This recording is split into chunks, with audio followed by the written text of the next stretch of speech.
Hey y'all, it's Shelly. I wanted to quickly give you my review of this wheelbarrow from Vevor, the company Vevor.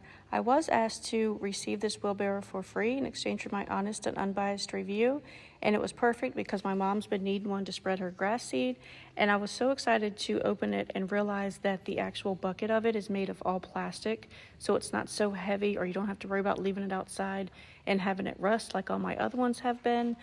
So my dad and I went to go putting it together, and it even has the lever so you can dump the wheelbarrow as well.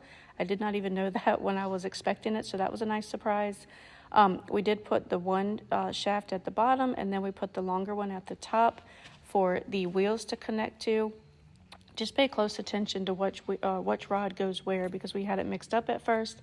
And then this right here, pay close attention because you have to make sure you get that plate and then the handle the right way, or it will be backwards because it happened to us. So then we put the longer shaft at the top of the bracket, and that way it held the wheels on there.